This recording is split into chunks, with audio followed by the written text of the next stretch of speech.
Stop being so precious right now.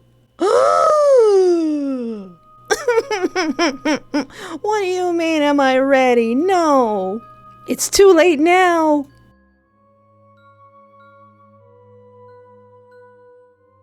Hello and welcome to my YouTube channel. I am Espoir David, and today I'd like to play the Day 3 update of You Make This House a Home.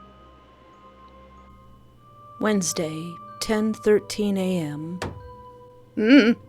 You wake up to a start, and you're immediately plunged into a state of panic. Oh, you mean every time I wake up in this place? There was the disturbing sound of a blunt force hitting the wall every now and then. Oh yeah, is he fixing back up the boards of the door, boarding back up the door I tore down? But aside from that, you quickly came to the realization that you couldn't move your fingers. Oh, your hands are taped up. You can't move them anymore. My mittens! You try to struggle against the tight bindings, to no avail. You made a fatal error, you left me my thumbs! You flinch at the sound of harsh banging coming from the hallway, or unless he's boarding up my door. You struggle to sit up, the sticky bits of the messy tape job catching on the fabric as you slid your feet off the side of the bed. There was a brief pause in the banging at the shuffle of your feet on the floor of your bedroom before a rush of footsteps approached your door. You instinctively take a step backwards. You palm helplessly at the round doorknob, unable to use your dexterity to open the door. I guess if I can't bend my... Oh no, if I can't bend my other 4 fingers, my thumb is useless! Nah! Good morning, Espoir. Good morning, Pookie! You step backwards further, the back of your knees brushing up against your bed once more at the sight of the figure you had familiarized yourself with, looming past your door frame with a hammer in hand. What you doing with that? He glanced down at the tool in his grasp, his ink-dark fingers wrapped around the handle far too comfortably for your liking. Oh, he's like, I don't get nothing. He smiled, slowly tucking the hammer behind his back, the instability in his eyes glinting unnervingly. I was just about finished anyway, honey. He suddenly crowds you on the bed, leaning down with the hammer still behind his back. Come on, I'll help you downstairs. He was eager to take one of your bound hands in his, hastily leading you out of the room and downstairs. Explain? Explain, Cole! Explain! Cole looked happy to be the one in control of this situation. He was off. Way off. So much so, it was concerning. Yeah, we were making a bit of a breakthrough, I think. He smiled widely as he sat you down in your seat, scurrying to put the hammer down on the kitchen counter and hastily throwing on his apron before taking his place, leaning over the table. He has to assume the Yandere position. He plants his elbows on the table, leaning in, very, very close. He's just got his nose in the plate and then up at me. His breath is uneven, his eyes bright with a kind of frantic relief. There. See? Everything's fine now, just as it was. His voice is soft, but the softness feels stretched thin, like a thread pulled too tight. Well, I'm pretty sure I know what the hammer was for, but why are my fingers taped up? Why do I have a stab wound in my throat? Oh yeah, I forgot about that. Oh no! I could stab him?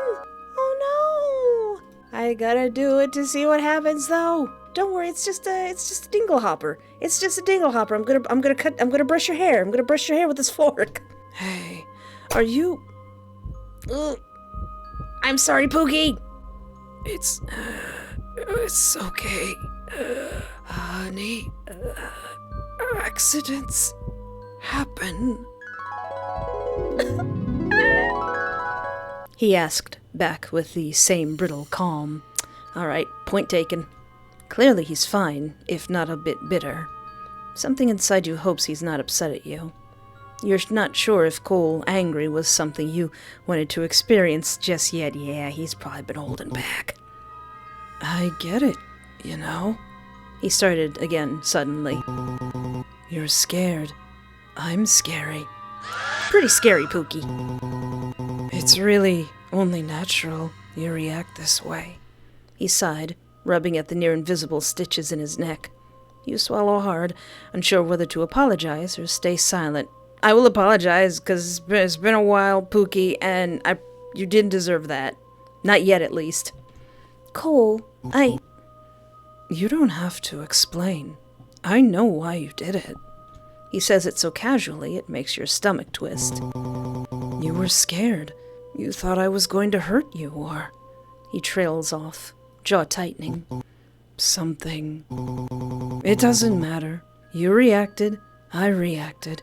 We're both still here. He lifts his head. It looks like the wound was sewn shut. Aw. With his own hair.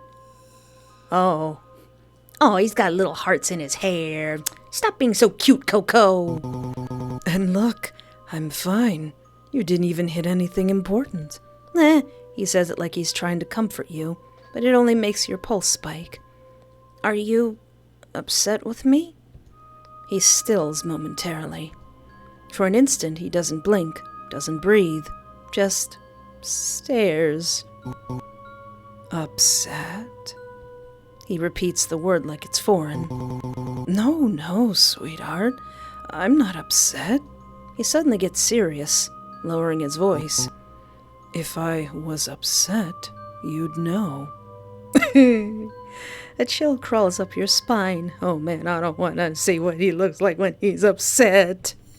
He exhales shakily, rubbing his face with one hand, like he was just as exhausted as you were. He's like, gosh darn it, stabbing me in the neck with a fork. I'm not upset. I'm just tired, and I don't want to scare you anymore. He reaches out, brushing his thumb over your taped fingers. Let's just not do that again. Don't challenge me. His smile is gentle. His eyes are not. Let's have breakfast, okay? A fresh start. He turns back to the counter, humming under his breath. That same melody from the past 2 days. You watch him move around the kitchen. He isn't cooking bacon or eggs like usual. Is he just going to put a severed head on my plate and say, here, eat it? Instead, he reaches for a box of cereal in the cabinet under the silverware. Cereal? Mm-hmm. Something simple.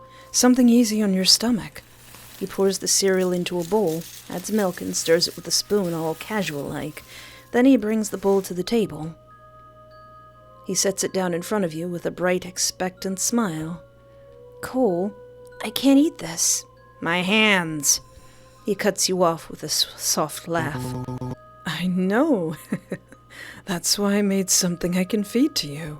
You tense up. He'd even taken the freedom to feed yourself from you. You had completely shattered his trust. Now everything was under his control again. Maybe I shouldn't have reloaded the save where I stabbed him. He scoops up a spoonful of cereal, holding it up with a tenderness that feels horribly out of place as he held the spoon to your mouth. Open up, sweetheart. Why cereal? You never make cereal. What did you put in this cereal? His eyes narrowed a bit. Question time is over, honey. He nudges the spoon towards your mouth again. Eat. It's kind of scary that his voice beeps didn't happen when he said that. You hesitate.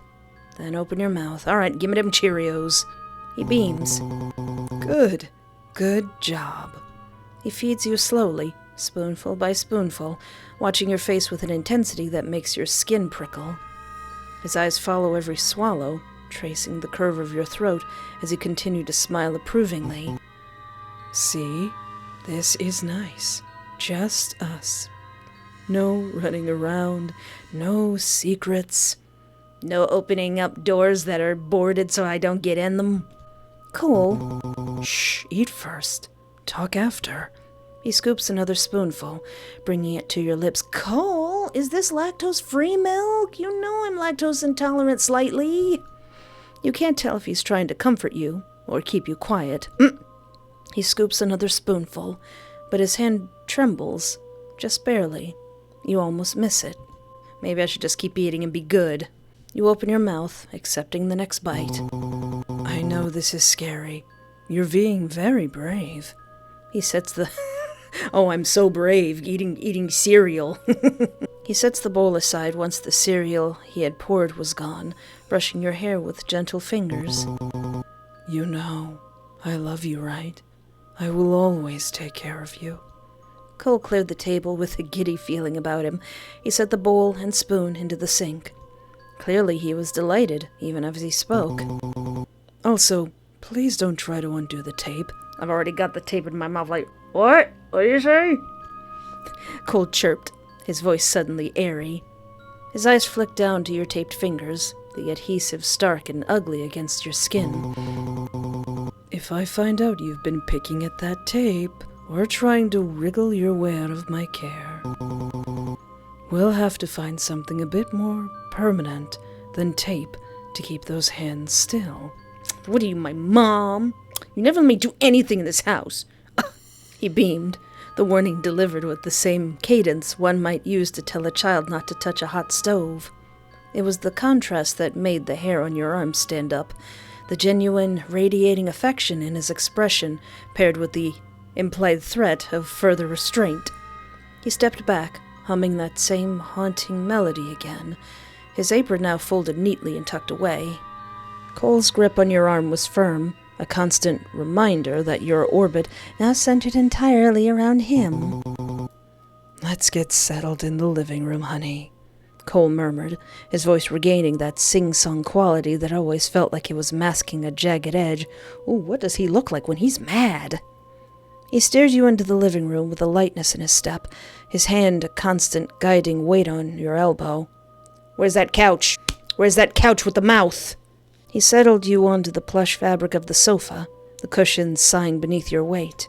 For a moment, he just stood there, gazing down at you with an expression of such raw, starving adoration that it felt more oppressive than the tape on your fingers. It's far too quiet in here, don't you think? Yeah, we don't have a mouthy ceiling or a mouthy couch. I'm referencing the April Fool's game. He asked, tilting his head. A home needs a heartbeat, and this room is far too breathless. He leaned in, pressing a quick, dry kiss to your cheek that left a lingering sensation of coldness. Stay right here. You can look around at things here, but please don't go anywhere. I'm going to find my record player. I believe I left it in the hall closet downstairs during the last spring cleaning. Some music will settle your nerves, and perhaps mine as well. Okay, Boogie. With a final lingering pat on your shoulder, he retreated, his footsteps receding behind the stairs. There was the sound of a door opening and closing, and Cole's footsteps descending. You didn't know there was a basement. Yeah, it didn't look like there was one. Without his constant presence, the living room felt less like a sanctuary and more like a well-decorated waiting room for something inevitable. You shifted your gaze, scanning the room for the safety of the sofa. The coffee table sat within arm's reach, bearing a small, precarious stack of Polaroids. They were haphazardly piled, the white borders yellowing on the edges, capturing frozen slivers of a life you couldn't recall and you weren't around for. A few feet to your right, 2 frames rested there, though they offered no comfort. One lay face down as if the memory within... Oh yeah, there are 2 frames up there.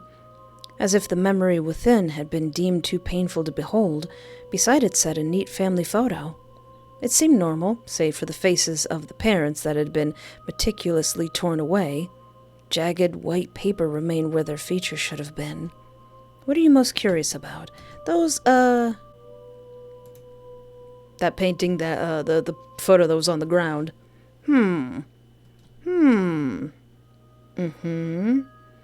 Oh, wow. It was hard to discern what exactly you were looking at. Was it a wedding? Oh, yeah, it kind of does look like almost like a traditional Japanese wedding. You glance at the family photo where 2 people had their faces torn off as well. The photo in your hands clearly was much more aged. Maybe it was his parents' wedding photo. But why didn't he have it? The rhythmic thumping of footsteps echoed from the depths of the house, growing louder and more certain as Cole ascended the stairs back towards the living room. Now, hold on a second right there. I want that Laura there. We ain't leaving without that Laura. What's the other photo? Oh. Is that your mum? She's very pretty, from what we can see of her. Is that little baby Cole? It's a family photo. You see 3 figures, a frail, thin woman, a tall man, and what appears to be Cole as a child. He's clearly displeased, whether with his family or the situation, you weren't sure. It's like, I just want to go back upstairs and play Minecraft. You couldn't help but wonder why he had torn their faces off. Was their relationship truly that bad? Alright, what about the Polaroids? Each photo is years apart, but all seem to be from the same camera. Looks like a dead bird. Wait. Cole's got makeup on, but his hair is holding the lipstick. Cole, you need somebody to do your makeup? You need somebody to do your makeup? Ask someone else. I don't know how to put on makeup. I can't help you there, buddy. I'm gonna assume this is still Cole. They're playing with a big old spider. These the friends that we don't know anymore, and what happened to the girl in the middle? They look like such nice friends. What happened? This must be, I wonder if this camera works. And why is his hair holding the thing? Was Cole always like this and he just didn't tell anybody? The rhythmic thumping of footsteps echoed from the depths of the house, growing louder and more certain as Cole ascended the stairs back towards the living room. He cradled a modest, vintage record player against his chest like a prized infant, a few vinyl sleeves tucked carefully under his arm. Did he get that from the vintage store where I used to work? There was a slight, pleased flush to his pale cheeks, and he walked with a light, rhythmic bounce in his steps that made him look almost adorably domestic. A man returning from a successful errand in his own home. Found it, he chirped, his voice airy and bright. He moved a space among the haunting Polaroids to set down the machine. He handled the equipment with a level of tenderness that bordered on reverence, his long rubbery fingers delicately sliding a record from his sleeves. Or, I've got a theory. So it looked like those pictures were old, and yet Cole was able to do the thing with his hair. Maybe Cole started out normal, but as he grew, he kind of grew into this, whatever this is. So maybe Cole was already like this. It's just that now that he's older, he has more control over it, or it's controlling him. I don't know. He didn't look at you immediately, too absorbed in the ritual of the needle meeting the groove, his expression one of serene, uncomplicated contentment. As the first notes of a slow, melancholic piano piece drifted into the room, Cole finally looked up. The music seemed to soften his posture. The silence of the house was gone, replaced by a soft melody that you quickly recognized to be the song he often hummed under his breath. Aww! Though the music felt less like a comfort and more like a curtain being drawn over the exits. Better, isn't it? His voice barely whispers over the piano. The atmosphere is everything, Espoir. It transforms a house into a sanctuary. He stepped closer, the distance between you closing slowly. He didn't touch you this time, but the way he lingered just outside your personal space felt like a claim. You look so thoughtful. What's on your mind, my love? Oh, that's a good question. How old are the photos, or can you tell me about the photos? I'm kind of wondering about how old they are. Pretty old. He says it with a strange softness. Some are from when I was barely 6 years old. Some are from my high school years. He picks up one of the older ones, the one where he looks innocent and curious with makeup smudged all over his face. Aww. This one was taken before my parents really started to drift away from me. I had just found one of my father's old cameras, and I was really excited. I was always different, even as a little kid. What was I just saying? Was he always like this? He doesn't say what changed, just that things did. So I wonder if I would have left off, with some of those other photos if he would have said something different. Alright, I rolled it back because I was really, really curious. So this is if I looked at the framed photo that was shut down, the wedding photo. I hope it's alright that I looked at your framed photos. Oh, which one? His eyes trailed to the fireplace mantel, noticing the photo that was originally face down was propped up again, and his smile slowly faded. Why that picture? The older-looking one. Oh, I see. He hesitated before standing to lower the picture frame once more. Oh, he's just like, let's just put that back down there. Who are the people in the photo? My mother and father, he murmured softly. It was from their wedding day. My grandmother took the photo and framed it for them. Why was it lowered? He looked away briefly, something unreadable yet pained flashing in his void-like eyes. It kind of hurts to look at, he murmured, almost under his breath. And why have it there, Pookie? Put it in storage or something. You got a basement, put it down there. My entire childhood. This photo was everything I imagined love to be. He looked sadly nostalgic, his fingers tracing the edge of the lowered frame. Sometimes I dream about what our wedding would look like. He turns back to you, smiling. And every single time, I imagine it's just like this picture. It was a mistake for me to have it.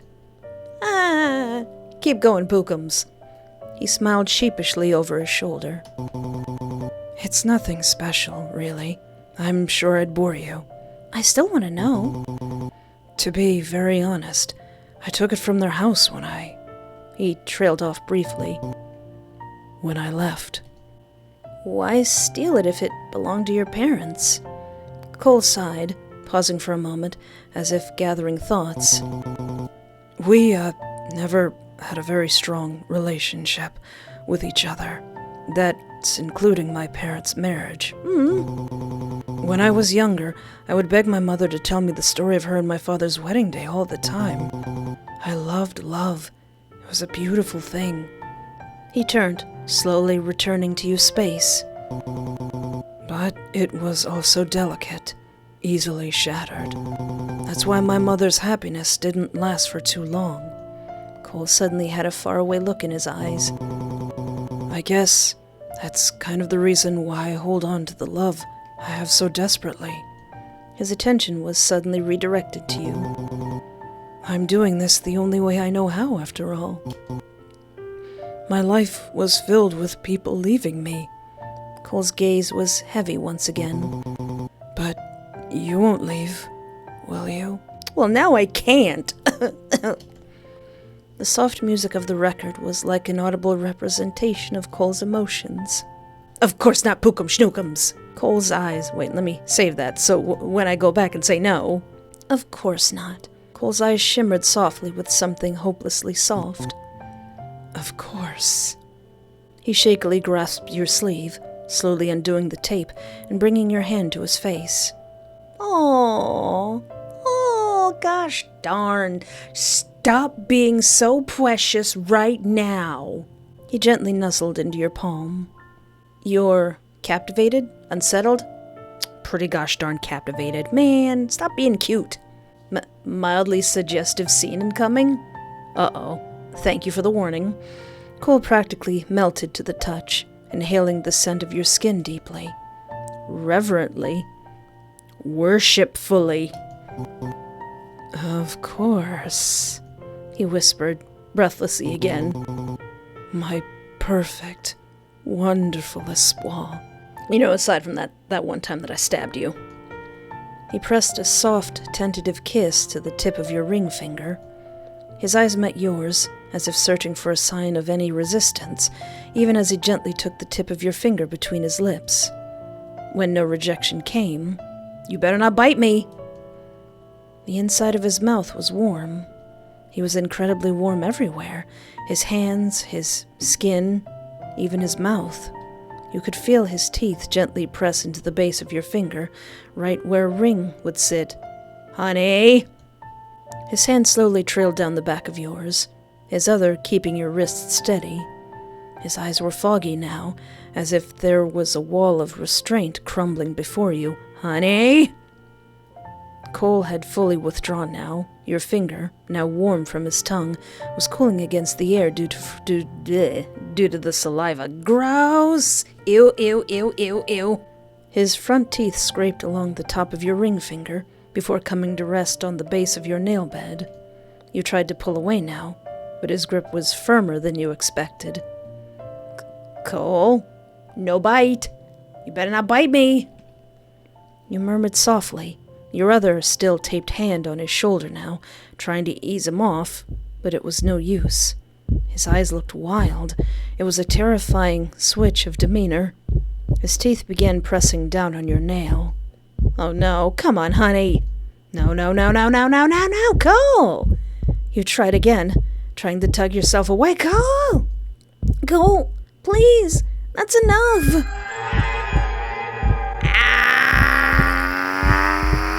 "Ouch! I told you no bite!"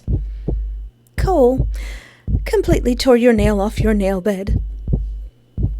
You couldn't just take the finger. You couldn't just take the finger. You had to take the nail bed. His face was shadowed by his hair as he pressed forward, using his height to push you down, his knee pressing down on your stomach. "You know what, Cole, don't make me get another fork, man." Licking his lips of your blood, he went on to rip the nail. Licking his lips of your blood, he went on to rip the nails off all of your fingers. Maybe I should have kept the tape on. His other hand gripped tightly at your other wrist, keeping you from resisting. Sometime between him mangling your fingertips and your screams of agony, you lose consciousness, going numb. You'd never been so glad to stop feeling in your entire life. The nail beds, that's a new one. That's a new one. You guys know I don't like anything happen to the eyes. I'm going to add another one to that list. The nails, don't do anything to the nails. That's, ooh, I felt that in my chest. Wednesday, triple question marks. You could feel a slight pressure on your hands, a light rhythmic tightening around the tips of your fingers. You tried to flex your hand, but the movement felt distant, as if your nerves were muffled by a thick layer of wool. Now, Cole, you know what you did was bad. As your eyes blinked open, the ceiling of the bedroom drifted into focus, the familiar view from your bed offering a deceptive sense of security. Cole was hovering over you. He was leaning in close, his movements slow and deliberate, as he wound a fresh strip of white linen around your fingertips. Every so often, his gaze would flicker up to yours, his eyes wide and brimming with a desperate, watery kind of sorrow. "Aw, you know what you did was bad, Pookum Schnookums." He looked less like a man, and more like a child who had broken a precious toy, and was terrified it couldn't be glued back together. "Aw, I'm still mad. I'm gonna remember that. As you shifted, a phantom sensation sparked in your fingertips. Not a sharp pain, but a dull, pulsing void. You looked down at your hands. They were cocooned in neat bandages, but the memory of the morning began to bleed back through the fog. You remembered the simple conversations, the weight of his presence, and then the sudden, sharp intensity of his focus shifting to your hands. "Is this all because I brought up the wedding picture?" There had been a hunger in his eyes then, a strange, starving need. He had torn them away like an animal, a slow consumption of keratin and skin that was less about getting fed and more about merging together. "What are you gonna do with my... Just gonna eat my fingernails?"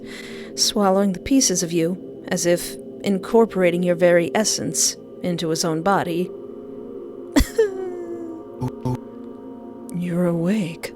Don't you smile at me. You are not allowed to smile ever again after what you just did." Cole whispered, his voice cracking. He didn't pull his hand away. Instead, he gently pressed a kiss to the back of your bandaged wrist. "Oh, my sweet, precious love. Please forgive me." "No."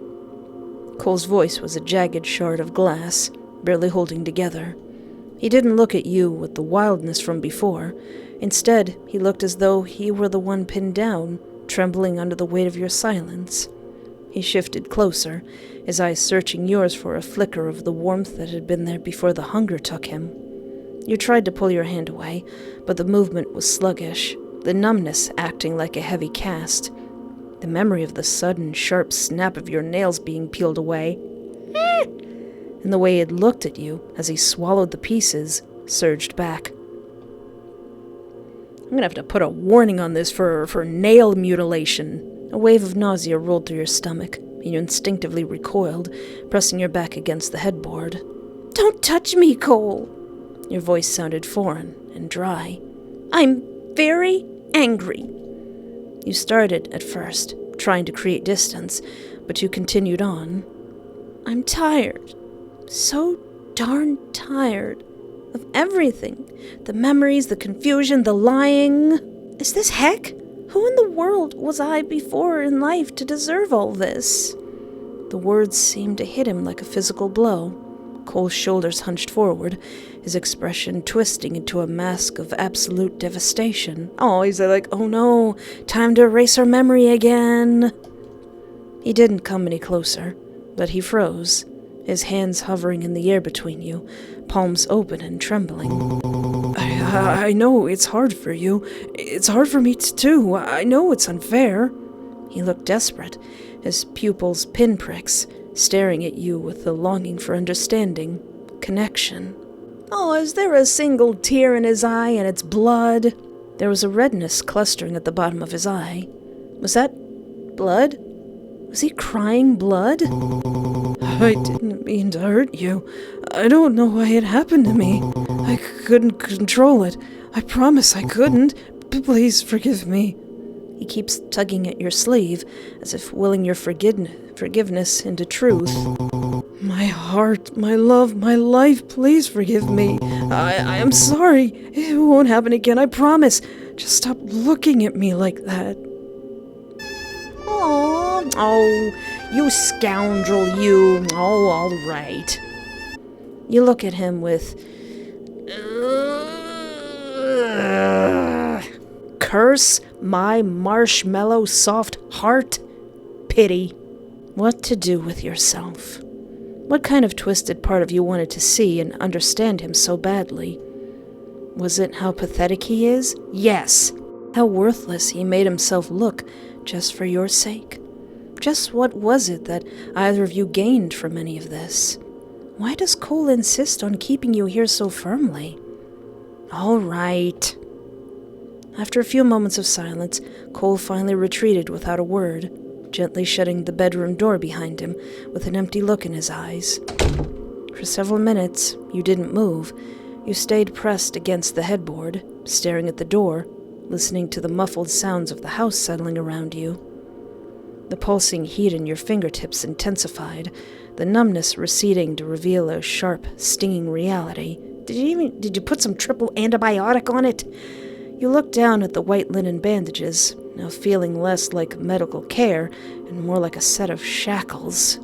The room felt different now. The soft lighting and the curated comfort of the bed felt like a strange set, a fragile facade designed to distract you from the fact that you were a prisoner in a house built of secrets and dishonesty. You knew Cole was still out there, likely hovering just beyond the door or pacing the hallway, his grief and obsession swirling like a current beneath the floorboards. He wanted you to be a version of yourself that he could understand, a version that forgave him because you had no other choice. You laid back down, letting the ache of the week ease you back to sleep. Wednesday. Wait, it's still Wednesday? The silence of the house usually felt like a blanket, but tonight it felt like a veil. You woke up to a rhythmic, gritty scraping that echoed up through the floorboards. You lay still for a long time, staring at the ceiling, listening to the cadence of the noise.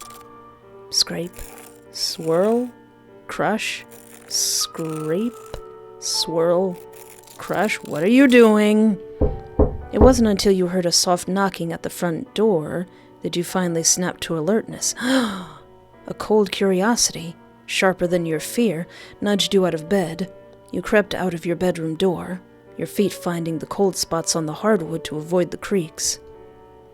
From the top of the stairs, you saw his tendrils moving to open the door. You slowly peered down the stairs, careful not to be seen. Oh, he's just using his mortar and pestle. Wait a minute! Those are pills that you're grinding up! Cole was sitting at the table, though the chair you usually sat at was repositioned. He was using mortar and pestle, the heavy stone bowl grinding something white and brittle into a fine, chalky powder. You watched the way his shoulders shifted, the tension in his frame suggesting a level of concentration that bordered on desperation. When the door unlocked, another person opened the front door from the other side.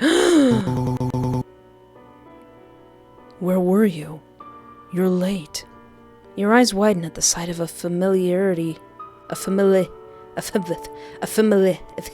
Your eyes widened at the sight of a familiar, unfamiliar man entering the house. "Oh, is that how you get groceries?" A tall, dark-skinned man with long blonde wicks holding a paper bag of what looked to be groceries. "I'm sorry." His voice was low, lower than Cole's, but with a consistent, exhausted tone. "Got held up at work." He set the bag down on the table next to Cole, beginning to quietly unload the items. "This week has been so difficult," Cole murmured, going back to quietly crushing the pills. "Espoir's upset with me. I keep messing up." "I'd say biting off my nail beds is a little bit more than messing up, sweetie." The man moves around the kitchen with as much precision as Cole does, tucking a loaf of bread into a cabinet, placing a fresh carton of eggs into the refrigerator. Cole continues to catch up in detail of the events of the past few days. "Oh, you mean when I stabbed him?" Expressing his feelings and thoughts on things he had kept secret in front of you. What really caught your eye was the newly filled bottles of pills he slowly pulled out at the end. The same ones Cole was crushing. "We gotta get our hands on those pills." What did those pills do? Was Cole feeding you them? "I just think that everything is going to end really soon," Cole murmured, indicating the last of his thoughts. "Doesn't this feel like a rising action, until the big thing happens that decides how the rest of our lives play out?" The other man just nods his head. It was clear he wasn't a very talkative guy. What you hadn't seen coming was the small white handkerchief he pulled out of his pocket, along with a small bottle of something clear. He poured some out into the cloth, slowly walking behind Cole's line of sight as he continued to murmur quietly to himself. I'm sure you're right," he hummed before pressing the cloth to Cole's mouth and nose. "Just casually chloroforming my house husband," he squeaked with surprise, struggling for just a moment, before immediately slumping forward.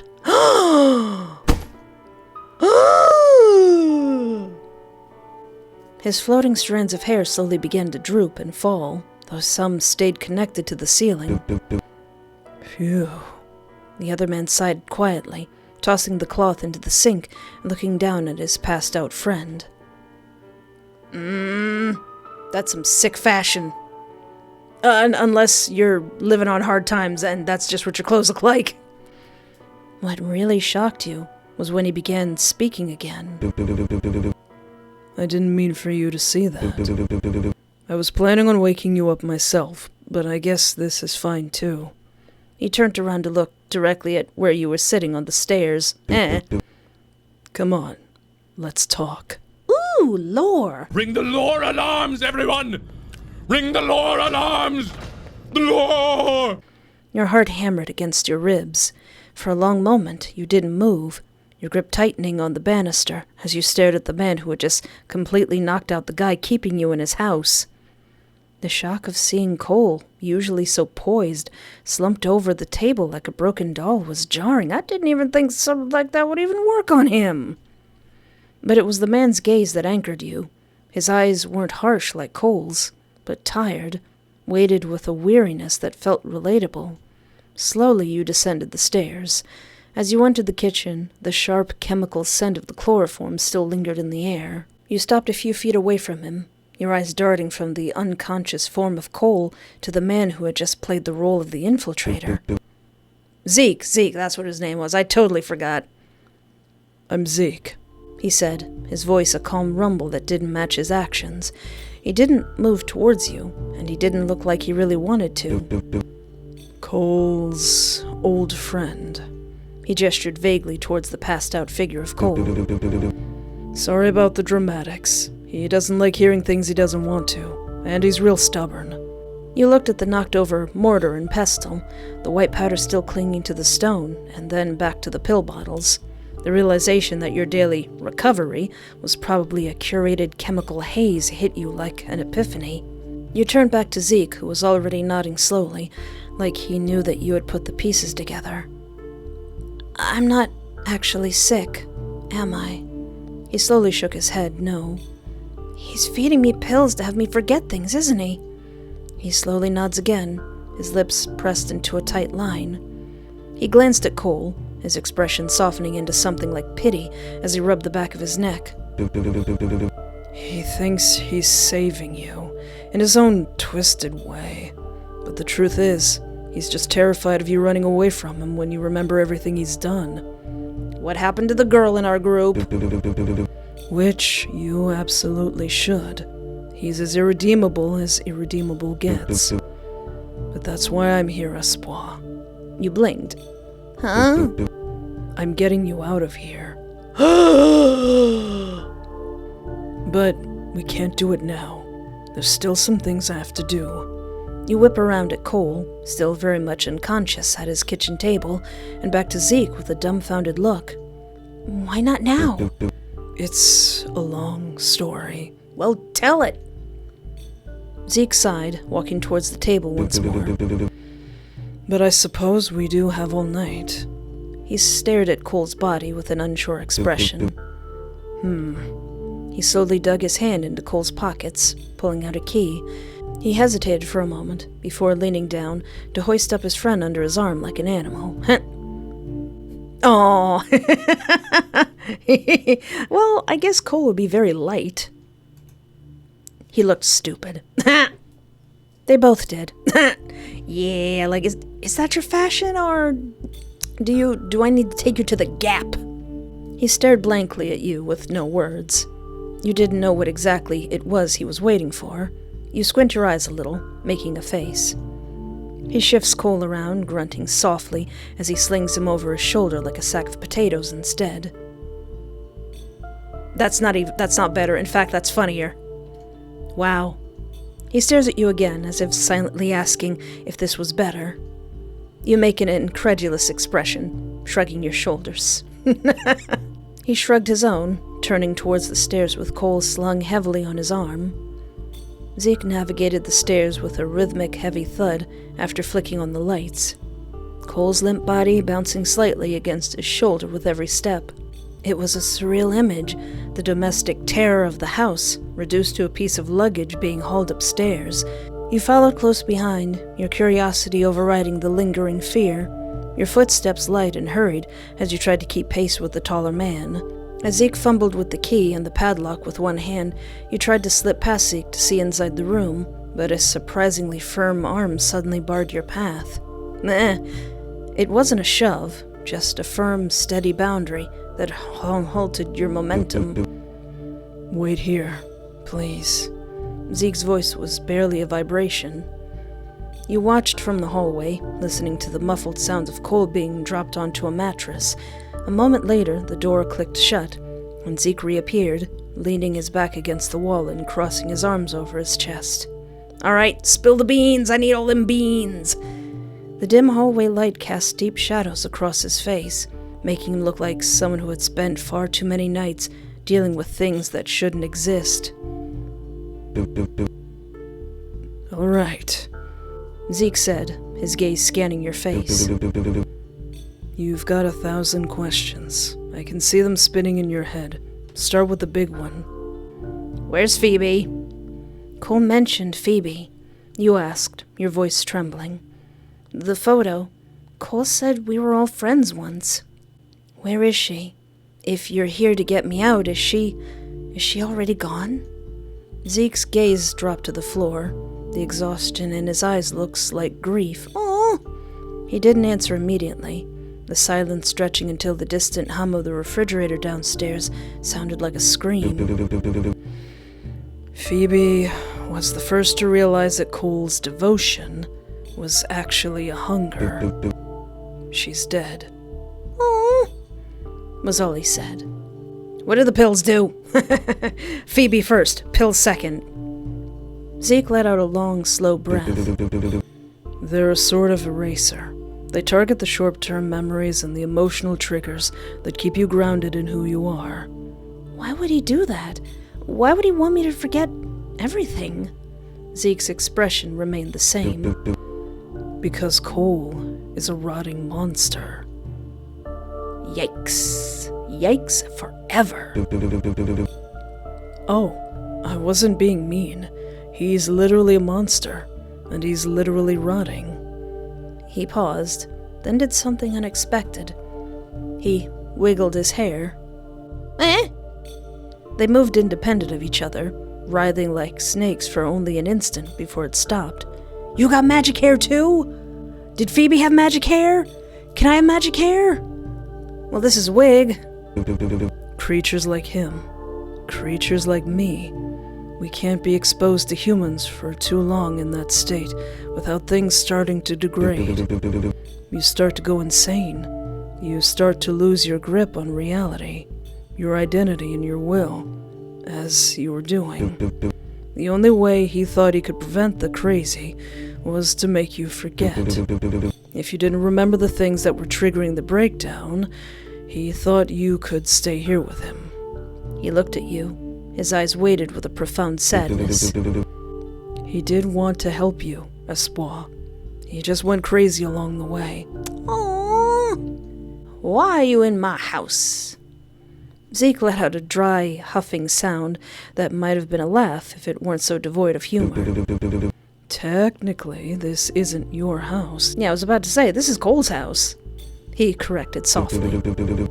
It's just the place where Cole decided you'd be safest. Which, as you've probably noticed by the medication and the locked doors, is his way of saying where I can keep you under my thumb. You said you were friends. If you're friends, why are you knocking him out and sneaking him around? Zeke's gaze drifted toward the closed bedroom door. We were, a long time ago, before Cole decided that love meant this. He doesn't see people as people anymore. He didn't just want your affection, Espoir. He wanted your autonomy. He wanted to be the only thing you remember, the only person you need. Those pills don't just cause memory loss. They prune the parts of your mind that make you want to leave. Oh. The revelation made your heart drop to your feet. Every kind gesture Cole had made over the last few days, the careful meals, the soft words, the obsessive attention, suddenly felt like an elaborate performance. You looked at Zeke, really looking at him, noticing the way he didn't seem surprised by any of this. Be hilarious if this has all happened before, too. What? So is this coming from some sort of savior complex? Savior complex? You must be joking. It's a place of concern, Bird. Who are you? Really? Are you Batman? Zeke shifted his weight, his shoulder leaning harder into the wall, as if the physical pressure helped him hold back the words. A coward. I'm someone who waited too late to finally do something. He looked at you with a strange sort of warmth. Look, I'm gonna be honest. I know you know more than Cole thinks you do. I've been weaning you off the medication by emptying half the bottles and filling them back up with duds. Oh. The air in the hallway seemed to thin. Every time you had felt a flicker of clarity, every time the fog had lifted just enough to make you question the locks on the doors, that had been him. I know you're probably really confused, and I'm sorry. I'm doing this for you, and for Cole. This obsession he has with you is ruining you both. Eventually, You'd overdose on the pills, and he'd die of starvation. He can't sustain himself on the energy of a dying mind for long. I care about you too much to let that happen, okay?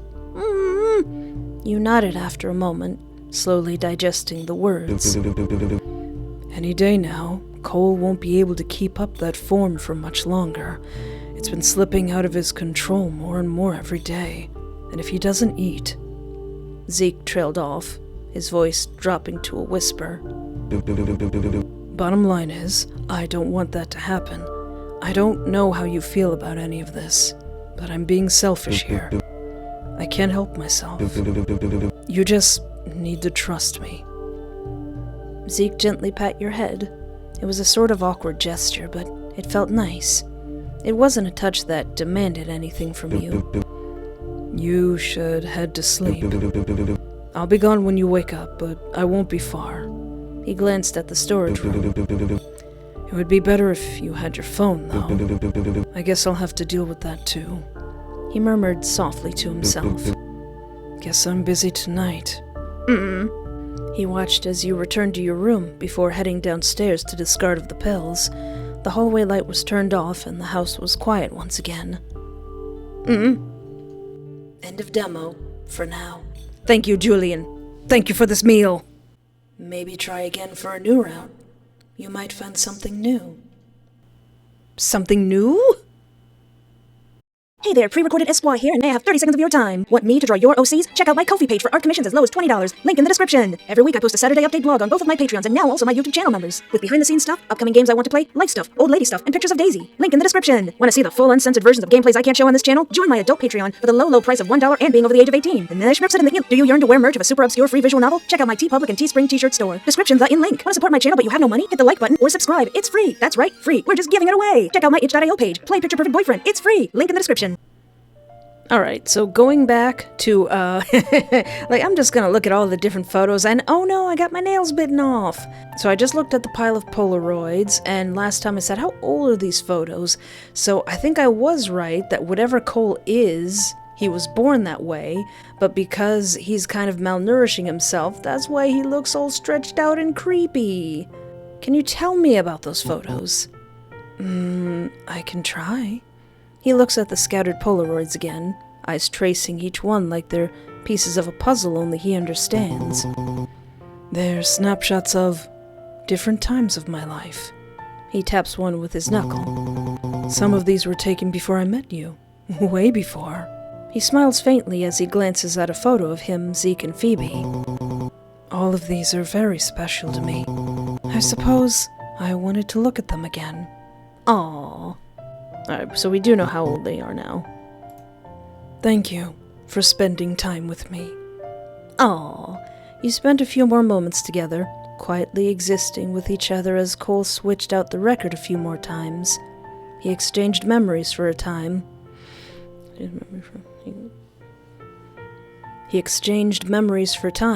Speaking fondly of experiences you had no memory of.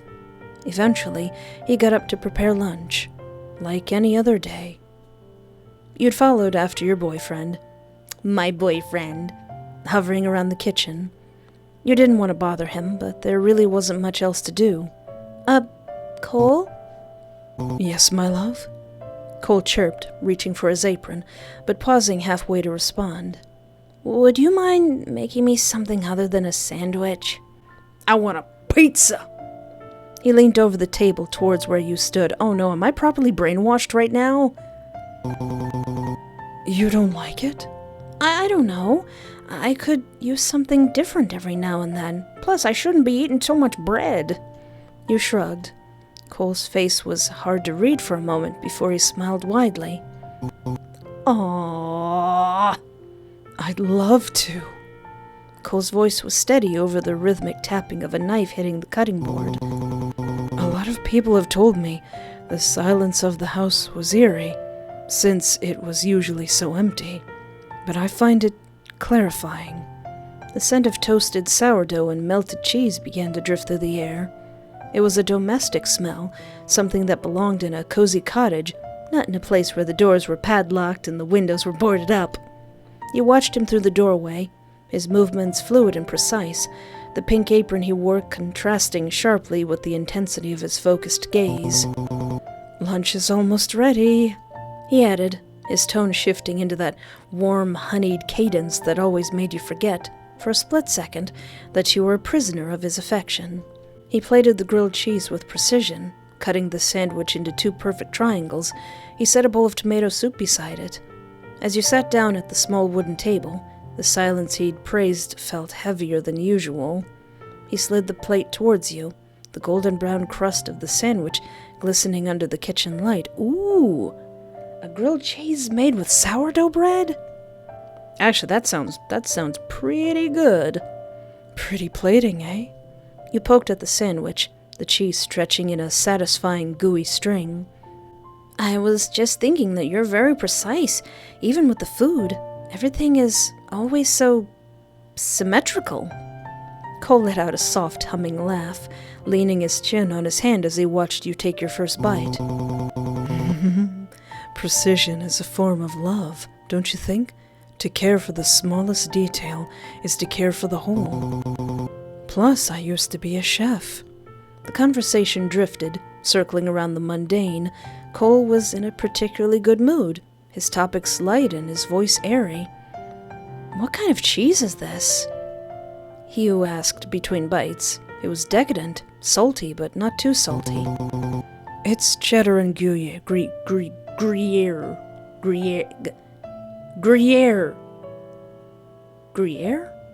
Do I not know how to pronounce Gruyere? Cole responded easily. The last in my fridge, actually. I don't typically buy cheese that much anymore. Well, if I'm going to be living here with you, honey, you're going to have to buy a lot more cheese. I like cheese. Gruyere? Gruyere. That's what I said. You reading my text boxes? He leaned into the playful banter that almost masked all the things tucked away. It was easy to lose yourself in the warmth of the room. The feeling of being cherished by someone who noticed every minor detail about you.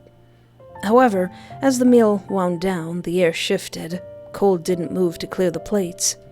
Instead, he stayed leaned in, his eyes scanning your face, with an intensity that felt less like affection and more like an audit. He was searching for something, a flicker of recognition, a sign of a returning memory, or perhaps just a sign that you were still under his spell. He smiled warmly as he cleared the table. If you want some time to yourself, now's the time, my love. You nodded, your gaze trailing to the corner Cole had disappeared past to get his record player. You were curious about that basement. Cole called out over his shoulder before you could go. Oh, would you like something different for dinner as well? Yeah, that sounds really nice. He hummed out an acknowledgement, finalizing your conversation. You glanced back at Cole, who was humming softly to himself as he washed the plate and bowl. You drifted further into the hallway, past the living room, and the stairs back up, your fingertips trailing along the bland wallpaper. At least I still have fingernails in this. That was when you saw it, a narrow door, tucked behind a shadowed corner. Unlike the other doors, it wasn't boarded up or even locked up. It was simply closed, with a handle that felt ice cold against your palm. You pressed your ear to the wood. There was no sound, but there was a draft. A thin, sharp current of air that smelled of damp concrete and something rottenly metallic, like old rusting pennies. Or, maybe blood. It was the only place in the house that didn't smell of Cole's pervasive warmth. The door pulled open easily, and without noise. You flicked on the light switch next to the door, revealing a steep set of wooden stairs that plunged downward into a yawning void darkness, your heart drumming a frantic rhythm against your ribs. After another moment of doubt, you flicked the light off and slowly closed the door. Oh, heck no! You were curious, but not that curious. Yeah. As you turn around to head back to the living room, you jump a little out of your skin at the sight of Cole leering down the hallway with his record player tucked neatly under his arm. You need some help, honey? His expression is scared, but also relieved. A moment of silence passed between you two. There's nothing down there. Cole said monotonously. I believe you, Cole. Just junk that cluttered space up here that I didn't have room for. I understand, Cole. Knowing him, he was probably lying. But at the same time, you weren't too sure if you wanted to find out his truth. You don't have to be so careful around me, honey, Cole murmured, his voice regaining terms of tenderness as he stepped closer. You can be curious. You can even be suspicious. I've always loved that spark in you. The way you refuse to just accept the world as it's handed to you. He reached out to brush the strands of your hair from your forehead. For a moment, the tension from the basement door dissipated, replaced by that suffocatingly sweet domesticity. He shrugged towards the living room, signaling that that's where you should be. Away from here. Well, now I want to go down there. He stepped past you towards the basement, opening the door and heading down, shutting the door behind him. A telltale click informing you that he'd locked it behind him. The afternoon stretched into a slow, syrupy blur. Cole spent hours in a state of high-functioning devotion. He didn't hover, but he was always there. A shadow in the periphery, a soft footfall in the hallway, a sudden warm hand on your shoulder as you read. Every time you caught his eye, he beamed with a quiet, proprietary pride, as if your mere presence in the room was a trophy he had won. Oh no, is this the fully brainwashed route? And kept dustless. However, as the light began to fail, shifting from a pale gold to a bruised purple outside the cracks of the shutters, the atmosphere shifted. Cole retreated to the kitchen, the rhythmic thumping of his prep work echoing through the house. The evening had passed quickly, boringly so, and before you knew it, you were in bed. Wednesday. The silence of the house usually felt like a blanket, but tonight it felt like a veil. Okay, so good. We still end up here, and we still end up with Zeke giving us the tea. Alright, so back to the photos. We just finished looking at the Polaroids. I guess the face down photo is what loses us our fingernails, but does the same thing happen if we look at this photo? Also, the mom's hair kind of looks like his. So whatever he is the mom that too? Or maybe both of his parents? You look so thoughtful. What's on your mind, my love? I hope it's alright that I looked at your framed photos. Oh, which one? His eyes trailed to the fireplace mantel. Your little family photo. Oh, yeah. I was a cute kid, right? Cole blinked expectantly, his large eyes full of excitement. Cole blinked expectantly, his large eyes full of expectation. Aww. He seemed to thrive on praise and compliments, however rarely given. Alright, he was pretty cute, I guess. No. You shrugged. I'm gonna go back and say yes, don't worry. I don't remember any other children to compare you to, so... Cole visibly deflated a bit, the pieces of his hair stuck to the ceiling, drooping as his expression shifted to a slightly wounded one. Right. Alright. I had to see what he'd say. Yes, you were pretty cute, I guess. You had a cute baby face, for sure. Aww. Cole giggled softly, his blush deepening. That's nice of you to say. You look so angry. Yeah, what was your little scowl about? Well, I didn't exactly want to be there. He glanced over at the picture. But in the end, they were still my parents, and I didn't have a say on what happened. Did you hate your parents that much? Yes. No hesitation. Yes. He said that a little too quickly. Wow. Well, that's a touch harsh. He squinted his eyes thoughtfully. It's more like I feel for them, how much they feel for me. Which wasn't a lot. Go on. You really want to know? He tilts his head, studying your face, as if searching for something. It's nothing interesting. He looks back towards the photo, his thin, neglected mother and his tall, angry father, faces he doesn't care to even keep around his house. They weren't bad people. They just didn't know what to do with me. His voice softens, almost nostalgic, but not fond.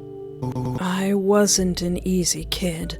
I didn't work like them. I didn't act like them. And they didn't try to understand what was wrong with me. He sighed as if thinking about his childhood was putting a damper on his mood. There really wasn't much to do with me, I'll give them that. But it's that lack of effort that ultimately drove me away. He exhales slowly, shoulders sinking.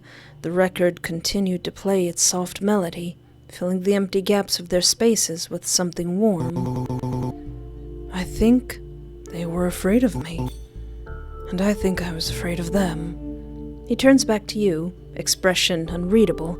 Was he expecting you to speak now? Did you ever find out what was wrong?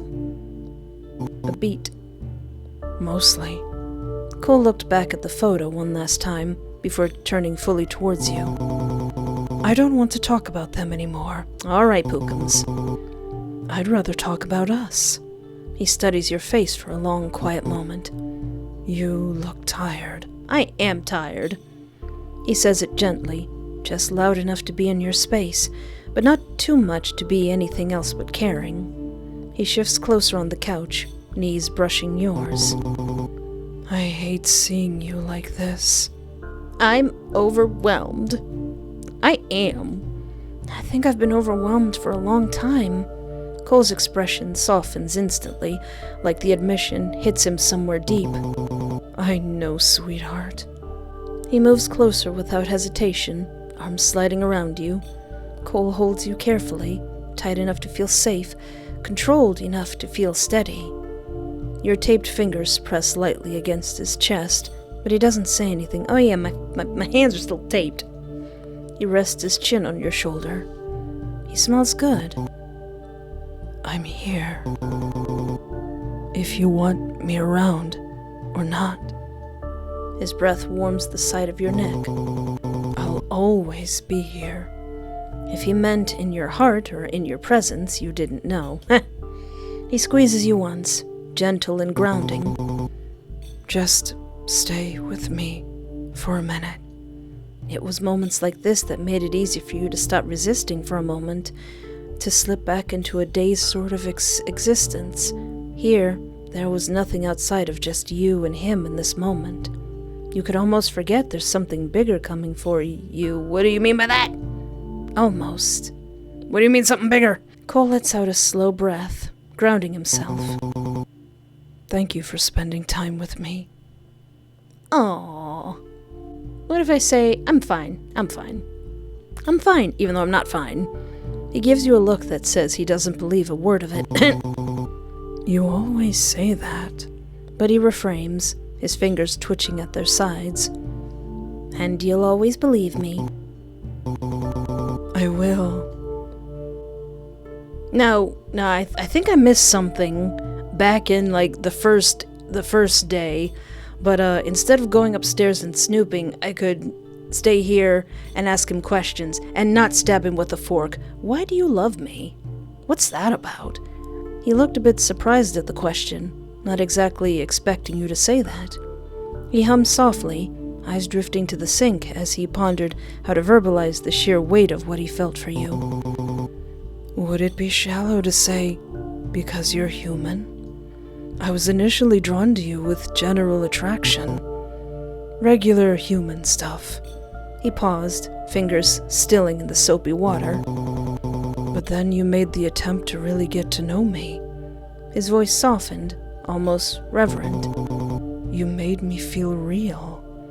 You don't know how rare that is for someone like me. He let out a quiet breath, almost a laugh. I love you, for you. I mean that. Aww. I'm sure we've asked what his full name is before. He paused thoughtfully.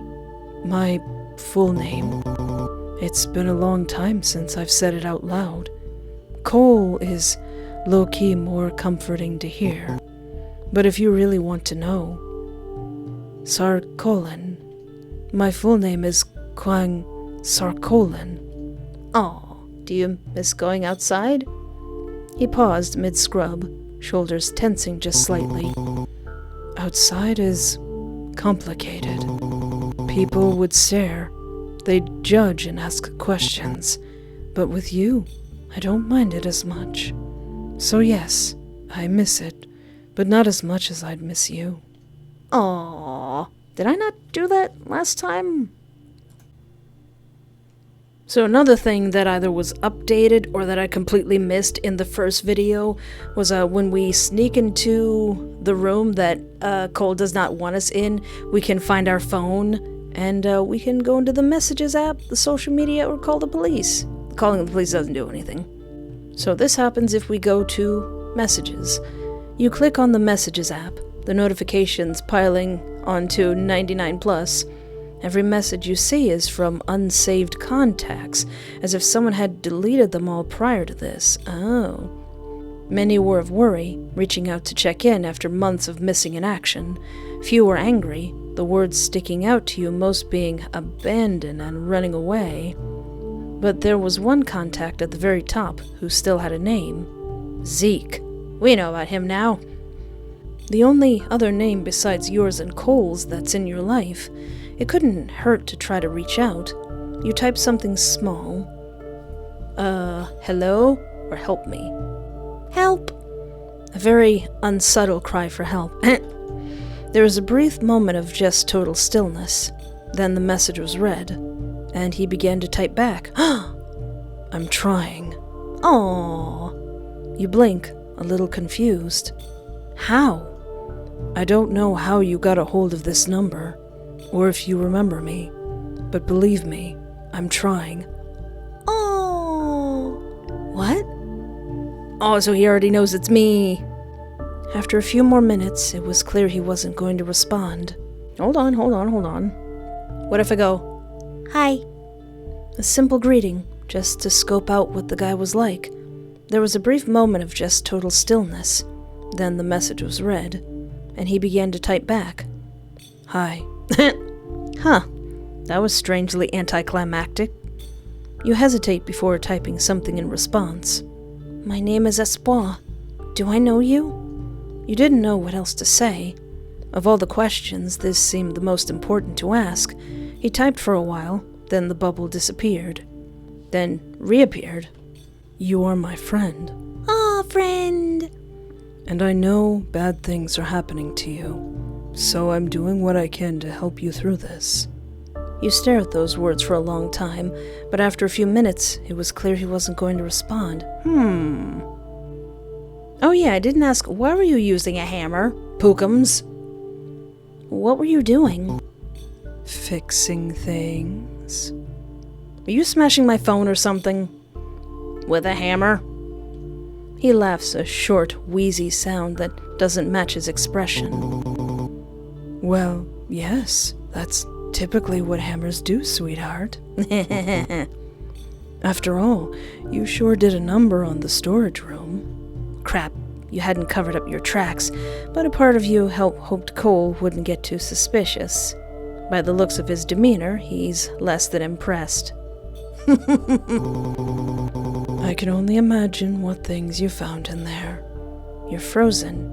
He knew. He definitely knew. Of course he knew. I tore the boards off the door. But I guess it's my own fault. I never told you that you couldn't go in there, I suppose. Or was it the locked door? Your stomach twists. Well, now you know. And it's okay. I forgive you. His smile widened again. Let's have breakfast, okay? A good, fresh start. Oh yeah, what if I don't accept his cereal? What if I turn my head away from the cereal? You turn your head sharply. The spoon bumps your cheek. He freezes. The air thickens. Espoir, look at me. You don't. No, you're not doing the airplane, and so I'm not gonna do it. He exhales through his nose. This was a risk. I'm trying. I'm trying so hard to make this easy for you. He sets the bowl down with a soft clink. But you make everything so difficult when you wake up like this. He grabs your jaw, your chin pressed to the thenar eminence between his thumb and pointer finger as they both keep your head in place. Oh, so this thing? This thing has a name? Is that what that's called? His touch is no longer as gentle as it would have been in the past few days. Oh no, are we gonna see what Cole looks like when he gets mad? Oh no. You upset, bro? This was firm, impatient. You think I'm doing this for me? This is for you, honey. You think I gain anything other than a reassured state of mind that the love of my life is well fed and nourished? You try to open your mouth to speak. I don't like that. But his hand is still gripping your jaw, his eye twitching. The answer is no, my love. I get nothing. All I've ever received from you is nothing. Then stop wiping my memory. He lets go, eventually, after a tense moment of staring into your eyes, standing up to massage his temples as he clears the table. You don't want to eat. You don't have to eat. Go on then. Not like you can do much harm with your hands like that anyway. It was a firm dismissal. He was losing his patience with you. Oh no, he's mad. You get up and go to the living room. The house had a weight to it, a heavy velvet quality that seemed to swallow the sound of your own breathing. You stepped into the living room. It was a space designed for comfort, yet it felt more like a curated exhibit of a life you couldn't quite remember living. You wandered towards the center of the room, noticing how the lack of interior walls created a strange panoptic feeling. You were always in view of the kitchen, and the kitchen was always in view of you. Do we gotta worry about the kitchen? A coffee table sat centrally, holding a stack of Polaroids. You paused by the fireplace mantel where 2 picture frames sat. Alright, so this dovetails right back into everything else. Okay, so so that did lean back into which picture are we more curious about. However, since Cole isn't in the room with us, since he didn't go back to get his music, he didn't come over here and bite off my fingernails. You glanced back at Cole, who was organizing and reorganizing his glassware with empty eyes, as if completely lost in the repetitive domestic action of it. Oh.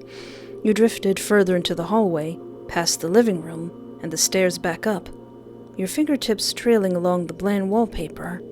That was when you saw it, a narrow door tucked behind a shadowed corner. Unlike the other doors, it wasn't boarded up or even locked up. It was simply closed, with a handle that felt ice-cold against your palm, even through the tape. Right, the tape. You used your other hand's thumb to try to wedge it under the small gap that had formed around the edges of the tape due to sweat. You wriggle it free enough for you to pull the tape off with your teeth. Oh. Pressed your ear to the wood as you used your free hand to quietly undo your other hand. There was no sound, but there was a draft. A thin, sharp current of air that smelled of damp concrete and something rottenly metallic like old rusting pennies.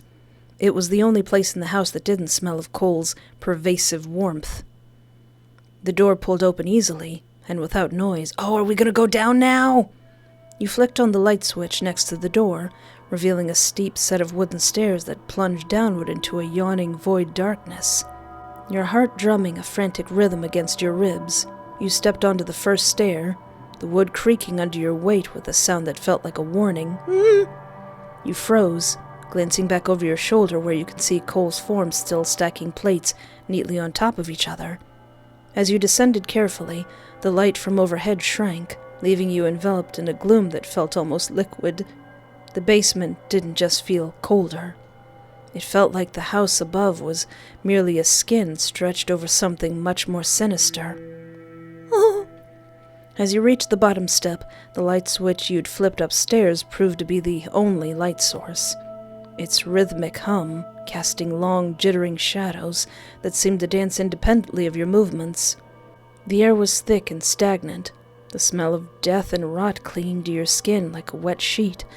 You felt the urge to gag, pulling up the collar of your shirt to try and filter clearer air. You took a step forward, and the sound of your footfall didn't echo. Oh! It was absorbed, swallowed up by the oppressive silence of the concrete floor. As you ventured deeper, the domestic facade of the home disappeared entirely. This wasn't a basement. It was something bad. Something really, really bad. You guys, I'm so scared right now. I'm so actually kind of terrified right now. A cellar designed for things that were meant to be forgotten permanently. Oh no. Editor May, you got that jump scare warning ready, right? Right? To your left, a haunted-looking door. You paused, your breath hitching in your throat. Across from the door was a cabinet. The surface was stained and warped with something dark and suspicious. There were 2 boxes on top, both stained at the bottom with something dark and thick. Chocolate? The entire room was rancid with an acrid, chemical-like metal smell. Rotten chocolate? It was also a little sweet. A lot of rotten chocolate. It's bodies. It's bodies. It's bodies. It's blood. It's bodies. It's gore. And it's gonna be bad. What were you most curious about? The door? Can I click anything? Oh, that. I can click on that. Alright, let me just save. Because I'm so scared right now. Alright, so I can click on... Alright, what's the box? What's the box? You reach out, your fingertips brushing against the cabinet's warped surface. The residue is tacky, a dark mahogany-colored crust that has seeped into the grain of the wood. Ooh. At first, you mistake it for old varnish, or perhaps a spilled bottle of syrup from years ago. But as you lean closer, the scent hits you like a physical blow. The sweetness isn't sugary. It's the cloying, heavy aroma of organic decay, a thick perfume of something that has been left to liquefy in the dark. It's the smell of a slaughterhouse hidden beneath a floral curtain. Trembling, you pull the cabinet door open. The hinges squeal as if the secrets kept behind. Trembling, you pull the cabinet door open. The hinges squeal as if the secrets kept behind were crying out. Oh! Nestled amongst a layer of gray dust and dead moths sits a small cardboard box. It's a shoebox. Inside the shoebox was papers and a bunch of matches. Oh! More lore like the shoebox we found in the room. Last will and testament of So it looks like somebody's will. And matches. The silence of the basement suddenly feels predatory. You realize that while you've been digging through the wreckage of a forgotten life, the house above has gone silent. Door. The door groaned on its hinges, yielding to a room that felt less like a living space and more like a sterile afterthought. Inside, the air was thick, not with the oppressive rot that surrounded the cellar, but with the sharp, stinging bite of industrial bleach and ammonia. Maybe that was what he used for the upstairs. It was a ruddy storage room. Everything here was stripped of the curated warmth Cole maintained upstairs. There were no hidden memories or thoughtful trinkets, only metal shelving and the oppressive scent of chemical cleaners that burnt the back of your throat. There wasn't much to see. You stepped towards the boxes on top of the cabinet. It was the only thing left you hadn't looked at yet. You reached for the smaller of the 2 boxes, your hand shaking, my hand on the mouse, on the save button. The cardboard is soft, saturated with something that didn't just spill, but soaked in over time.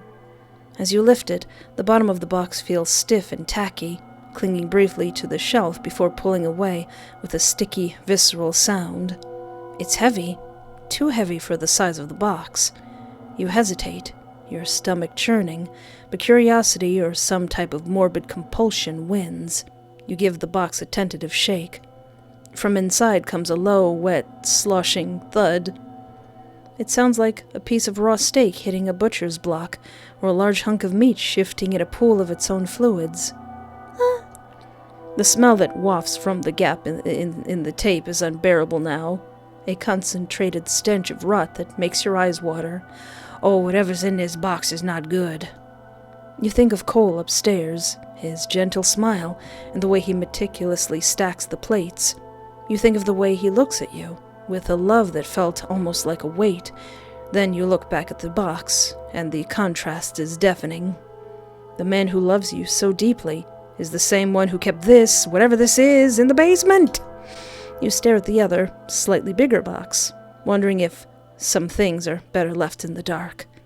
But your fingers are already setting down the smaller of the two, and reaching for the flap on top of the second box. Are you ready? What do you mean, am I ready? What do you mean, am I ready? No! It's too late now! What do you mean, am I ready and it's too late now?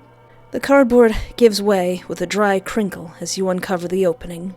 You don't find a keepsake or a forgotten heirloom. I knew it! I knew it! Instead, staring back at you from a bed of dried blood, pus, and God knows what, is the scorched, skinless remains of a human head. Hey, how you doing? The features are a ruin of charred cartilage and exposed muscle, the scalp long since gone, leaving a jagged blackened skull with odd tufts of black hair. Black hair, you say? This is parents. It's a decapitated trophy of a life extinguished, preserved in a state of perpetual rotting agony. The stench that erupts from the box is no longer a scent. It is a physical force of thick, cloying miasma of ancient death and chemical preservatives that coats the back of your throat. Oh, was he trying to preserve these? And the text is shaking a lot. Your stomach revolts with a violent, sudden intensity. The screen is shaking so much that it's actually kind of hard to read. You barely have time to turn away before you are doubled over, throwing up until your ribs ache, the contents of your stomach splashing onto the cold concrete floor. The sound of your own sobbing breaths fill the room, but they feel too shallow, too thin. Your vision begins to swim, the edges of the basement blurring into a dizzying whirl of gray and mahogany. The air feels like it has turned to lead, crushing the oxygen out of your lungs as the reality of the object sinks in. This isn't just a macabre curiosity. It is a testament to something monstrous. Panic, cold and electric, surges through your veins. You stumble backwards, your heels catching on the uneven floor. The silence of the house above, which had felt peaceful only an hour ago, now feels like a predatory silence, a held breath. You think of Cole's gentle touch, the softness of how he speaks, the clumsiness of how he cares. The contrast is a sickening whiplash. The man who loves you, with all his being, who meticulously stacks plates and wears a pink apron daily, has been keeping a headless corpse in the dark. Who knows what else? Hysteria is too small of a word for the feeling that takes hold of you.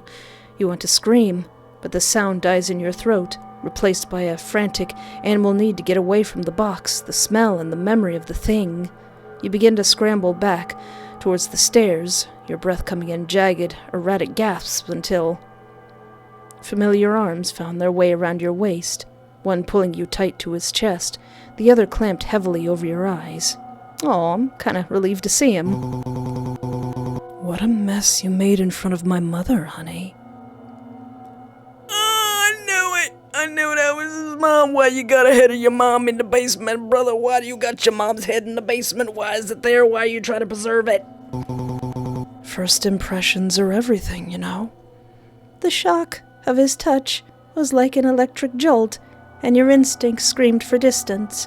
With a sound of panic, you twisted violently in his grip, shoving your elbows into his chest and kicking out with everything you had. Why? Husband, explain! You managed to break one arm free, your hand clawing at the air, desperate to find any exit from this nightmare of concrete and rot. Cole didn't flinch. Instead, his expression shifted from a tender smile to something clinical, almost bored. Watch out! Suddenly, the strange, floating locks of his hair surged forward like snakes.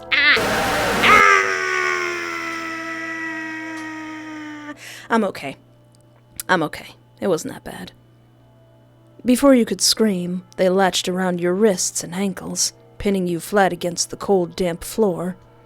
The grip was absolute, an inescapable bind that crushed the breath from your lungs. His hands gently covered your eyes once more. As you struggled, a painful, squirming sensation lanced through your head. A sharp, searing pressure began to build behind your eyes, a localized explosion of white noise that drowned out the sound of your own frantic heartbeat. It felt as though a needle were being driven slowly into the center of your brain. Ah! Triggering a blinding migraine that blurred the world into a smear of gray and shadow. Your muscles went slack, the fight draining out of you as the overwhelming pain transitioned into a heavy, numbing lethargy. Did you just lobotomize me with your hair? Cole leaned down, his face hovering just inches from yours, his voice now a low, melodic hum that vibrated through your skull. You always were too curious for your own good, my love, he whispered, his eyes devoid of the warmth they had held upstairs. But seeing you here, it reminds me of them, the way they used to look at me with that same misplaced curiosity, the same judgment. They never loved me. They deserved every second of what happened. They were in the way of the life I wanted to build. Our life, together. When you wake up, we can pretend this little excursion never happened. And I can pretend you truly love me. And everything I am. Oh, I think I made him mad. The taste of something incredibly bitter was the first thing you felt, clinging to the roof of your mouth. Watch You out! tried to blink, but your eyelids felt as though they had been glued shut. Remnants of a bad dream lingered behind your eyes.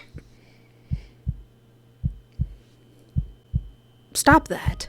When the world finally flickered into view, it was the canopy of your bedroom, and a man. He was familiar. Who was he again? You tried to sit up, and the room performed a slow, sickening tilt, the walls sliding sideways as a wave of nausea surged from your gut to your throat.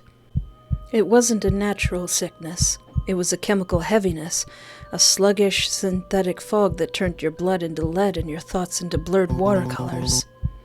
Easy, my love. Just a little more sleep. The man's voice murmured, sounding as if it were coming from the bottom of a deep well, his silhouette backlit by the soft glow of a bedside lamp. He looked serene, wearing an expression of heartbreaking tenderness. He leaned over you, pressing a damp, cool cloth to your forehead with a tentative touch. You tried to remember how you had gotten back to bed, but the memory was a jagged hole, smoothed over by a layer of artificial numbness. You had such a scary episode. Yeah, in that episode I thought I saw a severed head, Cole whispered, his eyes searching yours for a flicker of the disorientation he had carefully cultivated. Cole. That's right. His name was Cole. You should have told me you weren't feeling well. You must have been exhausted. He moved with a practiced, rhythmic grace, shifting to the other side of the bed to adjust the pillows beneath your head. On the nightstand sat a small tray, a bowl of red liquid, and a thing of something clear. What was it called again? Did I forget what water was? Cole had been very busy ensuring the gaps in your memory remained wide and unbridgeable. Are you hungry, Espoir? The red liquid in the bowl shimmered, catching the light of the bedside lamp. You stared at it, your mind trying to latch on to a single coherent thought, but your brain snuffed out every spark of recognition before it could ignite. Your tongue felt heavy, coated in that same bitter residue. Oh yeah, 'cause I was leaving bits of sick everywhere. I don't know. Don't you smile like that. You managed to whisper, the words sounding like they belonged to someone else, distant and hollow. Cole's expression softened into an almost painful level of devotion. He didn't seem bothered by your disorientation. If anything, he seemed to relish it, his eyes drinking in your confusion with a quiet satisfaction.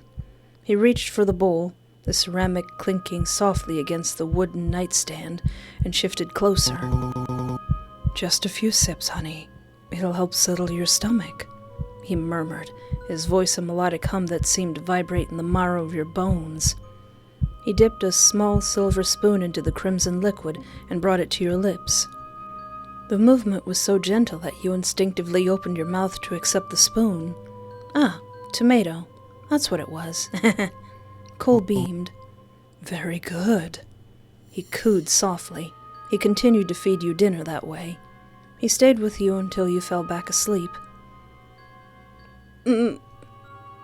Okay, and then we just smoothly transitioned back into seeing Zeke. Alright, just cleaning up anything that I missed before. After we looked at the face-down picture of his parents' wedding photo, and he told us about how much he loved love. What if I say, or what if I don't say anything when he asks if I'll leave? Ellipses. Your silence was a million words to Cole. Aww. Nothing changed in his expression, save for the slight twitch in his eyes. That's been happening a lot more recently. Right then.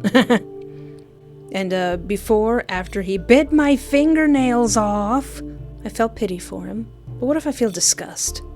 You look at him not with the softness of a partner, but with the clinical detachment of someone observing a parasite. The sight of him, trembling, clinging to your sleeve with those long fingers, no longer evoked a sense of tragedy. It was like a performance, a calculated display of fragility designed to make you feel like the monster for wanting distance. Are you doing a manipulation? You looked at the bandages on your fingers, the phantom sting still humming in your nerves, and felt a cold, hard knot of revulsion settle in your gut. He wasn't a broken man. He was a monster who had mistaken his hunger for passion. "Stop it," you said, your voice cutting through his whimpering like a blade. "Just stop." You pulled your arm back with a slow motion, the linen bandages scraping against the fabric of your sleeve. Cole recoiled, as if you had struck him. He looked utterly shattered, yet all you could think about was the memory of him swallowing pieces of you. Ew. The tenderness of his kiss on your wrist now felt like a brand, a claim of ownership that made your skin crawl. "How can you even say you didn't mean to?" you asked, the disgust finally finding a voice. "You didn't just lose control, Cole. You looked at me, someone who can't even remember their own life, and you decided that the best way to show love was to hurt me." The silence that followed was heavy, smelling of sterile linen and the faint metallic tang of old blood. Cole didn't snap back with a defense or a sudden surge of anger. Instead, he seemed to shrink, as if the weight of your words had physically crushed his ribs. He looked at you through the fringe of his hair, his expression one of raw, pathetic longing. He was waiting for the moment where you would soften, where the cycle would reset, and you would tell him it was okay. "Not this time, this is the second playthrough." But the warmth didn't come. You watched him, really watched him, and noticed the way his fingers still twitched with residual hunger in the movement. It was the look of a man who had tasted something he loved and was now mourning the loss of the flavor rather than the trauma he had inflicted. The realization settled in your chest like a stone. His apologies weren't for your pain, they were for his own guilt. He wasn't mourning the act, he was mourning the fact that he had ruined the perfection of it. Slowly, a smile crawled back onto his face. "So, you still see me after all. Even after everything, you always find a way to see right through me." You felt a scoff bubble up in your throat, though it never reached your lips. The irony was suffocating. His days actively sculpting your reality until you were nothing more than a mirror reflecting whatever version of love he wanted to see. Yet he was the one scared? He didn't want a partner. He wanted a collection. "I always loved that about you," Even when no one else cared enough to understand me, you saw me. All of me. Slowly, you shifted your weight, feeling the rough texture of the bed sheets against your skin.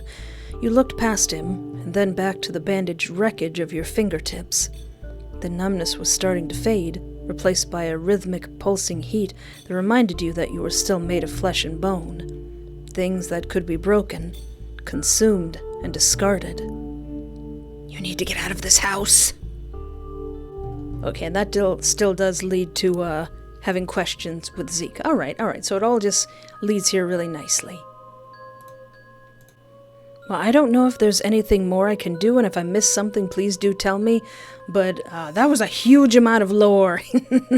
So whatever Cole is, he's always been, and now that he's being crazy, like, being a Yandere has literally transformed his body. Because before I thought, like, maybe there was the old Cole, and whatever this Cole is took over him. No, that's him. This is how love has transformed him. And also that Zeke is a whatever he is too, so that's cool. But if you've made it this far and you haven't watched the first video, what are you doing? There should be a link in the description to part 1. And as always, if you would like to try this game for yourself, there will be a link in the description. And be sure to rate the games you really like and follow the developer for more development. And of course, if you would like to watch me play more amazing Yandere visual novels, feel free to peruse around my channel. And we're trying to make it to 100,000 subscribers, so it would really help me out if you would like, subscribe, or interact in any way that's comfortable for you. But for right now, I have to go and try to sleep at night and not think about Cole's eyes in the darkness. Thank you so much for hanging out with me. Take care of yourself, have a great night, and remember, there is always hope.